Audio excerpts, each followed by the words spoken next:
दोस्तों ये सच्ची कहानी बिहार राज्य की कटिहार जिले की है। कटिहार जिले में कटिहार से 7 किलोमीटर दूर एक छोटा सा गांव है सिरसा। उस गांव की कहानी है दोस्तों। वहाँ एक लड़की की शादी होनी थी और शादी से एक दिन पहले बारात आ जाता है। चाहे मिस्टेक से हुआ है चाहे जैसे भी हुआ है, लेकिन एक दिन बारात आ धमकता है और वो लोग जिद पे अड़ जाते हैं कि शादी तो मैं आज ही करूँगा। लड़की वाले और लड़की के गाँव वाले भी काफ़ी परेशान और हैरान हो जाते हैं। काफ़ी लोग उसे समझाने की कोशिश करते हैं, लेकिन लड़का वाला भी जिद पे अड़ जाता है कि शादी तो मैं आज ही करके जाऊंगा। अब दोस्तों सोचिए कि जिस घर में एक दिन बाद शादी होनी थी, सारा व्यवस्था एक दिन बाद होना था और एक दिन पहले वो भी पूरी बारात कम से कम 100-150 आदमी का व्यवस्था कैसे होगा। अब दोस्तों लड़की की इज्जत वाली बात हो गई थी, लड़की के पिता का समाज में इज्जत वाली बात हो गई थी। दोस्तों इस रुख को देखते हुए लड़की ने जो फैसला लिया वो काबिले तारीफ था। लोग उसकी काफ़ी प्रशंसा किए। ये एक छोटा सा गांव, एक देहात की लड़की और इतने काबिले तारीफ काम कर गई। दोस्तों आइए जानते हैं क्या है पूरी कहानी। दोस्तों कहानी शुरू करने से पहले आप लोगों का बहुत बहुत शुक्रिया, बहुत बहुत धन्यवाद। आप लोग हमारे वीडियो को काफ़ी मात्रा में लाइक करते हैं, चैनल को सब्सक्राइब करते हैं। दोस्तों अपना प्यार और आशीर्वाद ऐसे ही बनाए रखिएगा। आइए दोस्तों चलते हैं कहानी की ओर। दोस्तों एक कहानी की शुरुआत कटिहार जिले के एक SBI बैंक से शुरू होती है। SBI बैंक में एक क्लर्क थे जगपाल सिंह। उसी बैंक में एक राजू नामक व्यक्ति भी काम करता था, वो भी क्लर्क ही था। दोनों में अच्छी खासी दोस्ती थी। जगपाल सिंह कटिहार से 7 किलोमीटर दूर एक सिरसा गांव है, वहाँ के रहने वाले हैं और राजू साहेबगंज का रहने वाला था। जगपाल सिंह के 2 बच्चे थे। बड़ा लड़का था सौरभ और उसके बाद एक लड़की थी कल्पना। राजू का सिर्फ एक ही बेटा था जिसका नाम था अरुण। दोस्तों दोनों की दोस्ती राजू और जगपाल की काफ़ी घनिष्ठता बदल जाती है और दोनों का एक दूसरे घर में आना जाना हो जाता है। जगपाल जी कभी भी किसी काम से साहिबगंज या गंगा के उस पार जाते थे तो राजू के यहाँ रुकते थे। दोस्तों गंगा पार करने के लिए वहाँ पर LCD चलती है जो मनिहारी से हमें पकड़ना पड़ता है और साहिबगंज जाती है और कटिहार से मनिहारी 1 घंटे का रास्ता है। तो जब भी जगपाल सिंह कभी भी किसी काम से साहिबगंज जाते थे तो राजू के यहाँ पक्का रुकते थे और राजू भी कभी कभार जगपाल सिंह के साथ सिरसा गाँव आ जाया करता था। इस क्रम में दोस्तों राजू की नज़र पड़ती है जगपाल सिंह की बेटी कल्पना पर। कल्पना काफ़ी खूबसूरत थी। एक दिन राजू मजाक मजाक में ही बोलता है कि यार जगपाल, हमारी दोस्ती अगर रिश्तेदारी में बदल जाए तो कैसा रहेगा। जगपाल सिंह हैरान होते हुए पूछते हैं मैं तुम्हारा मतलब समझा नहीं। राजू बोलता है हमारा एक बेटा है अरुण और तुम्हारी बेटी है कल्पना, अगर इन दोनों की शादी हो जाए तो कैसा रहेगा। जगपाल जी उस टाइम कुछ जवाब नहीं देते हैं और बोलते हैं घर में बात करके बताऊँगा।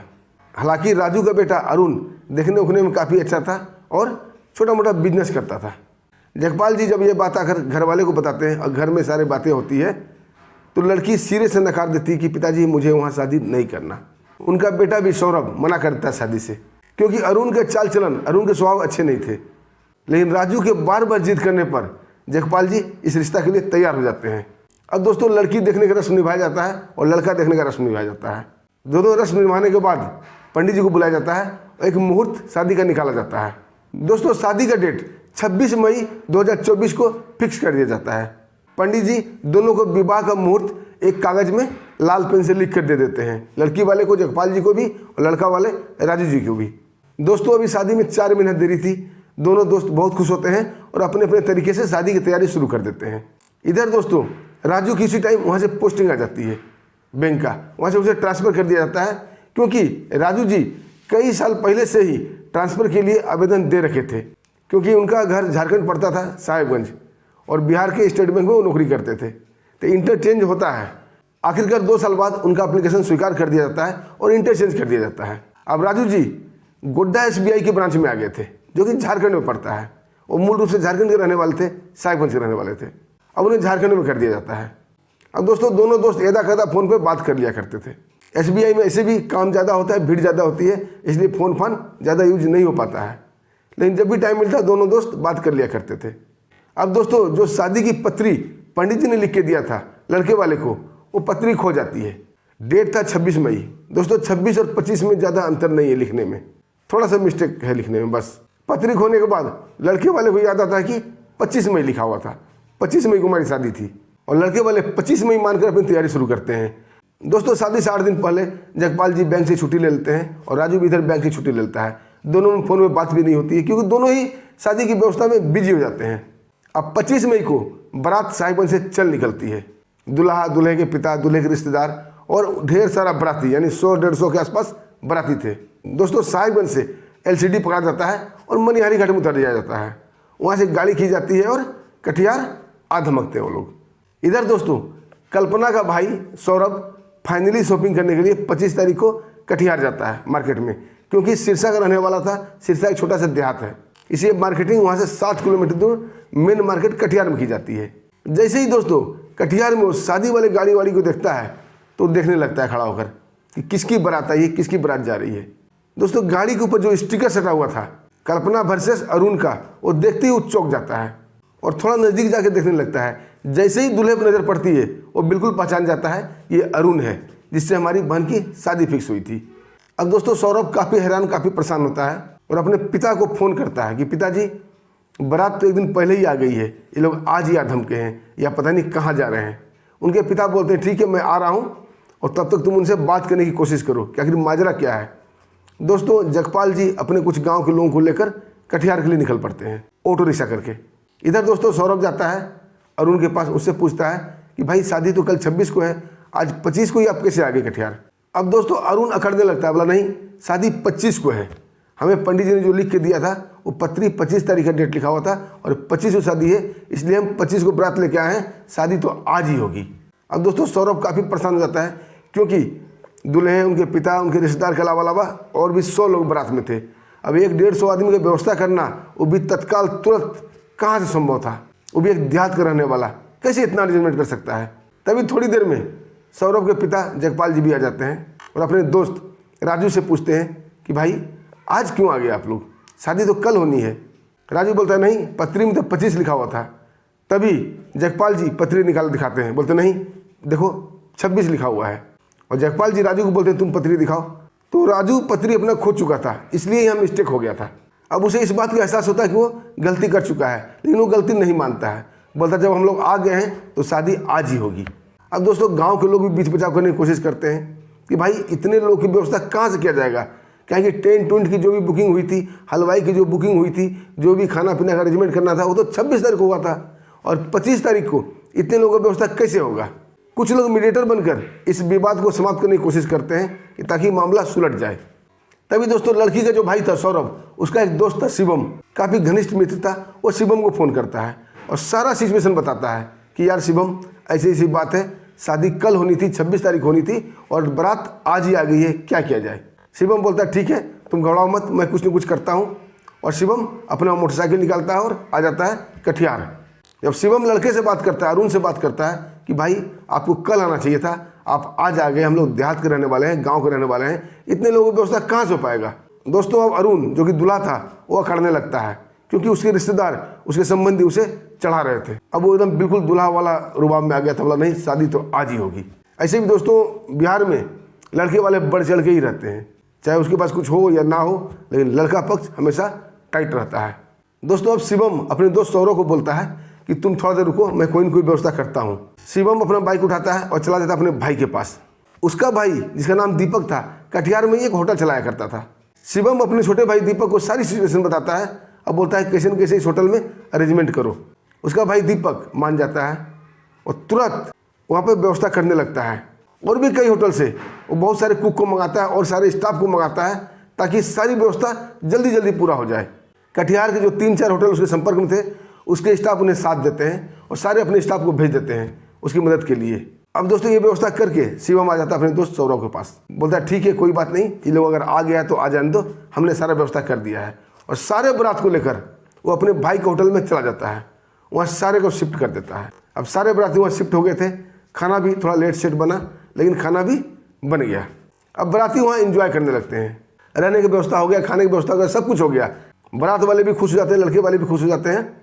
जब शाम को नाश्ता पानी करवा के शिवम और सौरभ दोनों दोस्त वहाँ से आ रहे थे, तभी लड़का का एक दोस्त बोलता है और उसका एक बहनोई बोलता है कि भाई साहब आप लोगों ने सारा व्यवस्था अच्छा कर दिया, हम लोग बहुत खुश हैं, सब कुछ ठीक हो गया, तो ऐसा करते हैं कि कोई इन्जॉय का साधन भी मुहैया करा दीजिए। हमारे बारात वाले बोलते हैं कुछ इन्जॉय करना है, कोई ताशा पार्टी हो या कोई ऑर्केस्ट्रा वाला हो, कोई लड़की उड़की नाचने की व्यवस्था हो, आप ऐसा कर सकते हो तो कर दीजिए। सौरभ बोलता है ठीक है देखता हूँ, और उनके लिए एक ऑर्केस्ट्रा टीम की व्यवस्था कर देता है जिसमें 5-6 लड़कियाँ का डांस होना था।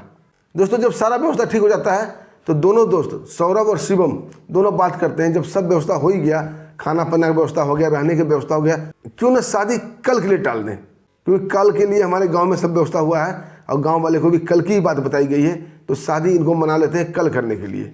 वो वापस होटल जाते हैं और लड़के को, लड़के के पिता को, लड़के के बहनोई को, सबको बैठाकर उनसे बात करते हैं कि देखिए हमने आप लोगों का सारा व्यवस्था कर दिया, आप लोग खूब इन्जॉय कीजिए, आज भी इन्जॉय कीजिए और कल भी इन्जॉय कीजिए, लेकिन शादी कल की डेट में ही होगी जो मुहूर्त निकला है। दोस्तों सारा कुछ से ये लोग खुश थे, लड़के वाले वो मान जाते हैं, बोले ठीक है भाई साहब 26 तारीख को ही शादी होगी। अब लड़की वाले भी खुश हो जाते हैं, लड़का वाला भी खुश हो जाते हैं। रात का प्रोग्राम चलने लगता है, ये लोग भी इधर अपना तैयारी करने लगते हैं। जैसे ही सुबह होती है, सुबह लड़की के भाई सौरभ और उसका एक दोस्त शिवम दोनों नाश्ता की व्यवस्था करने के लिए होटल में जाते हैं और देखने के लिए भी जाते हैं कि बाराती क्या कर रहे हैं। दोस्तों वहाँ की स्थिति देखकर दोनों दंग रह जाते हैं, क्योंकि कोई कहीं लौटा हुआ था, कोई कहीं लौटा हुआ था, सब शराब के नशे में धुत थे। शिवम अपने भाई दीपक को फ़ोन करता है, दीपक आता है और आते ही वो भी काफ़ी परेशान दिख रहा था। आते ही अपने भाई को बोलता है, शिवम भैया बड़े ही कमीने बराती हैं, इन्होंने रात भर गदर मचाया है। ये तो आपके दोस्त की बहन की शादी होनी थी, इसलिए मैंने बर्दाश्त करके रखा, पुलिस को फ़ोन नहीं किया, नहीं तो पुलिस को मैं फ़ोन कर देता, इन सब को नशा उतार देता।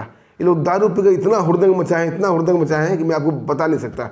होटल के साथ सामान भी तोड़े हैं, और जो ऑर्केस्ट्रा वाली आई थी उसके साथ भी वो गलत हरकत किए पी के। वो लोग भी काफ़ी नाराज़ थी, लेकिन मैंने कैसे भी हाथ जोड़ के उन्हें भी मना के भेजा। ये लोग आदमी नहीं है, बिल्कुल शैतान है। और जिससे वो लड़की कल्पना की शादी होनी है, जो दूल्हा है जिसका नाम अरुण है, वो तो और भी कमीना है। उसकी आज सुबह शादी होनी है, अब देखो इतना पिया हुआ है, अब पी कर ऑर्केस्ट्रा वाले के साथ उल्टा पुल्टा हरकत कर रहा था। जिस लड़की की कल शादी होनी है और वो एक ऑर्केस्ट्रा वाली लड़की के साथ उल्टा पुल्टा हरकत कर रहा था दारू पी के। देखो उसकी हालत, उसे एक रूम में दिखाता है, और जो दूल्हा था अरुण, उसका भी कोई होश का ठिकाना नहीं था, वो भी पैर कहीं हाथ कहीं, और ऐसे ही दारू नशे में टून रूम में पड़ा हुआ था।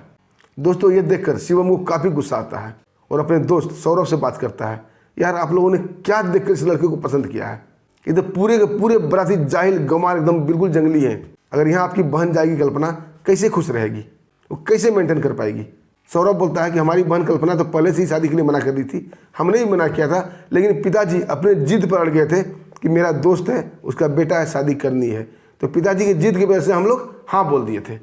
अब सौरभ अपने पिता को फ़ोन करता है, उसके पिता गांव के कुछ लोगों को लेकर आते हैं, और जब होटल में आते हैं और बराती की स्थिति देखते हैं, वो भी काफ़ी शर्मिंदा हो जाते हैं कि हमने किस लड़के को पसंद किया है। दूल्हा तक दारू नशे में टून होकर पड़ा हुआ था, जैसे जंगली सुअर लौटता ऐसे लौट रहा था। दोस्तों यहाँ तक भी सब कुछ बर्दाश्त हो जाता है, क्योंकि अब तो बात हो गई थी, शादी होनी तय थी, अब क्या किया जा सकता है। लेकिन जैसे ही बराती की नींद खुलती है, उनका नशा फटता है, दूल्हा भी उठता है, उसका भी नशा फटता है। जब उससे बोला जाता है कि ठीक है आप लोग जल्दी से तैयार हो जाइए और चलिए दुल्हन के यहाँ, जो कि यहाँ से 7 किलोमीटर दूर है, सिरसा गाँव, वहाँ शादी होनी है। दोस्तों अब वो लोग फिर जंगलीपना पे आ जाते हैं, अब बोलते हैं नहीं, लड़की को यहाँ लेके आओ, यहीं शादी करेंगे। और उसका सह देने लगते हैं गांव के जो बराती आए हुए थे, हुल्लड़ पार्टी सब, वो लोग। दोस्तों ये बर्दाश्त से बिल्कुल बाहर हो गया था। लोग काफ़ी समझाने की कोशिश करते हैं। जगपाल जी अपने दोस्त राजू को समझाते हैं कि ये क्या रवैया है, हमेशा लड़का वाला बारात लेकर आता है, लड़की के दरवाजे पर द्वार पूजा होता है, वहाँ विध व्यवहार होता है, बारात घुमाया जाता है, उसके बाद शादी होती है। अब ये जंगली तरफ क्यों ऐसे कर रहे हो? मैं लड़की को गाँव से लेके आऊँगा, होटल में शादी करवाऊँगा, मेरे समाज में कोई इज्जत नहीं है। लेकिन दोस्तों राजू, जो कि उसके पिता का दोस्त था, वो भी दूल्हे का भाषा बोलने लगता, बोलता नहीं, शादी तो होटल में ही होगी, तुम्हें लड़की लेके आना पड़ेगा, हम लड़का वाला हैं। दोस्तों इसके इस रवैया पर वहाँ के जो लोग थे, गांव वाले लड़की के, वो काफ़ी गुस्सा हो जाते हैं। तब तक ये बात वहाँ के औरतों को भी पता चलती है, तो औरत पार्टी बोलती है चलो एक बार हम लोग भी कोशिश करके देख लेते हैं, लड़के वाले को मनाने की कोशिश करते हैं, क्योंकि औरत को काफ़ी हुब रहता है शादी ब्याह में, विध व्यवहार का, गीत गाना गाना है, नाच मंगल करना है, इसलिए औरत पार्टी भी वहाँ से एक बार लड़के वाले को मनाने के लिए आ जाती है। उस औरत पार्टी में जो लड़की थी, जो दुल्हन थी कल्पना, वो भी शामिल हो जाती है। एक चादर ओढ़ लेती है, अपना मुँह छिपा के रखती है और उसमें शामिल होकर आ जाती है वहाँ का रंग ढंग देखने के लिए। दोस्तों जैसे ही वहाँ की स्थिति देखती है, वो अंदर ही अंदर खूब रोती है। जब उसे बर्दाश्त नहीं होता है, उसकी रुलाई नहीं रुकती है, तो एक साइड में जाकर वो रोने लगती है और जोर जोर से रोने लगती है। जैसे ही उसे रोते हुए कल्पना का भाई सौरभ का दोस्त शिवम देखता है, वो जाता है उसके पास, बोलता है बहन क्या हो गया बात, अगर तुम इतना जोर जोर से क्यों रो रही हो? कल्पना बोलती है भैया अभी इसकी ये हालत है, अभी शादी हुई भी नहीं है और ये लोग इतना ड्रामा कर रहे हैं, और रात भर भी सुना ये लोग दारू पी खूब ड्रामा किए हैं, शादी के बाद आखिर ये लोग क्या करेंगे? मैं तो कभी भी नहीं चाहती थी कि इससे मैं शादी करूं, लेकिन पिताजी की जिद की वजह से मैं मजबूर हूं और अभी भी मैं मना नहीं कर रही हूं, चाहे मेरी ज़िंदगी जो भी हो, लेकिन मैं पिता की इज्जत खराब नहीं होने दूंगी। अभी मैं शादी के लिए तैयार हूँ, लेकिन मुझसे रहा नहीं जाता है। मेरा अंतरात्मा रो रहा है, मेरा अंतरात्मा चीख चीख कर रहा है, ऐसे जंगली शादी नहीं करो। दोस्तों शिवम को एक हिंट मिल जाता है। शिवम बोलता है, कल्पना अगर तुम नहीं करना चाहती हो तो अभी तुम जोर शोर से बोलो, तुम्हारे शादी की व्यवस्था और भी किया जाएगा। कल्पना शिवम को मुंह देखने लगती है, बोलती भैया अभी इस माहौल में कौन शादी करेगा मुझसे, और मेरा भी ऐसे भी काफ़ी बेइज्जती हो चुकी है, अब तो मैं काफ़ी बदनाम हो गई हूँ, अब मुझसे शादी कौन करेगा। शिवम बोलता है, तुम मेरी दोस्त की बहन हो, मेरी बहन जैसी हो, अगर तुम्हें पसंद हो तो मेरा छोटा भाई दीपक जो कि ये होटल का मालिक है, तो मैं उससे तुम्हारा शादी करवा सकता हूँ। अब कल्पना की नज़र दीपक की तरफ घूम जाती है, दीपक को देखते ही उसे पसंद कर लेती है, बोलती भैया अगर ऐसा हो जाएगा तो बहुत अच्छा होगा। शिवम अपने दोस्त सौरव को तुरंत बुलाता है और बोलता है ऐसी ऐसी बात है। सौरव अपने दोस्त शिवम को गले लगाता है, बोलता है दोस्त तुम दोस्त नहीं भगवान हो, अगर सच में दीपक से इसकी शादी करा दोगे तो मैं बराती को काफ़ी मजा चखा दूंगा। शिवम अपने भाई दीपक को आवाज़ मारता है, दीपक आता है, बोलता है हाँ भैया। दीपक सारी सिचुएशन उसे बताता है, बोलता है अगर तुम शादी करना चाहते हो कल्पना से तो अभी बोलो, आज ही तुम्हारी शादी होगी। दीपक बोलता है भैया आपने मुझे पाल पोस के बड़ा किया है, मुझे इस लायक बनाया कि मैं आज होटल का मालिक हूँ, आपका बात मैं नहीं काटूंगा, आपको मैं अपने भगवान की तरह पूछता हूँ, आप जो बोलोगे मैं मानने के लिए तैयार हूँ। दोस्तों सारी प्लानिंग बन जाती है। अब सौरभ अपने पिता को आके कन्विंस करता है, उसके पिता भी कन्विंस हो जाते हैं, क्या कि वो भी पछता रहे थे मन ही मन इस लड़के से शादी तय करके। जब सारा कुछ हो जाता है दोस्तों, लड़की वाले वहाँ सारे चल जाते हैं, औरत भी चली जाती है, सब चली जाती है, कल्पना भी चली जाती है। अब दोस्तों होटल का मेन गेट लॉक कर दिया जाता है।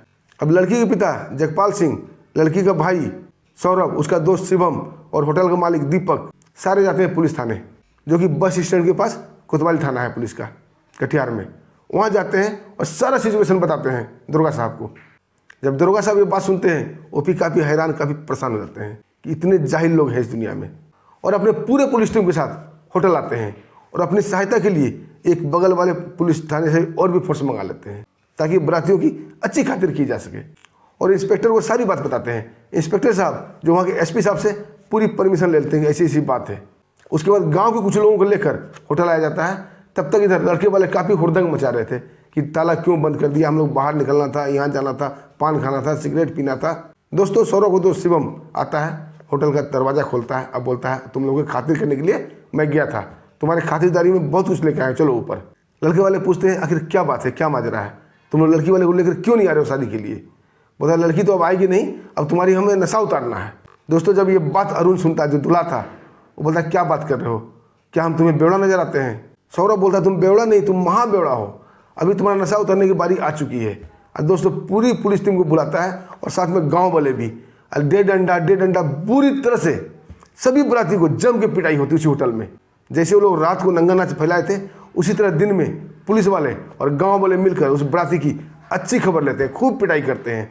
अब तो दोस्तों पूरे बराती हाथ पैर जोड़ने लगते हैं, पुलिस के भी और इधर गाँव वाले के भी। पुलिस वाला बोलता है तुम लोग को ज़्यादा जंगलीपना हो गया है, तुम लोग का जंगलीपना उतारना ही पड़ेगा। दोस्तों पुलिस वाले और गांव वाले मिलकर खूब कूटते हैं। जब कूटने के बाद सब तसल्ली हो जाती है, जब बारात वाले भी पूरे पस्त हो जाते हैं, पूरे बारात वाले माफ़ी मांगने लगते हैं, हाथ पे जोड़ने लगते हैं, तब उन्हें छोड़ दिया जाता है। और दुर्गा साहब बोलते हैं कि जितना जल्दी हो सके इस होटल को खाली करो और इस कटिहार डिस्ट्रिक्ट को भी खाली करके भाग जाओ, नहीं तो तुम सबको बंद कर दूंगा जेल में और तुम्हारे ऊपर दहेज का मुकदमा भी ठोकूंगा। दोस्तों सारे बारात आनंद फानंद में वहाँ से भाग निकलती है। फिर दोस्तों शिवम का भाई उसी मंडप में उसी डेट में खूब बढ़िया से भव्यता के साथ शादी होता है। और दोस्तों दोनों कल्पना और चंदन अपना दाम्पत्य जीवन बहुत ही खुशपूर्वक बिता रहे हैं। दोस्तों ये थी बिहार की एक सच्ची कहानी। आपको कैसी लगी दोस्तों? अगर वीडियो पसंद आई, कहानी अच्छी लगी तो वीडियो को लाइक कीजिएगा, चैनल को सब्सक्राइब कीजिएगा। दोस्तों फिर मिलते हैं एक शानदार कहानी के साथ, तब तक के लिए हमें आज्ञा दीजिए। नमस्कार, जय हिंद।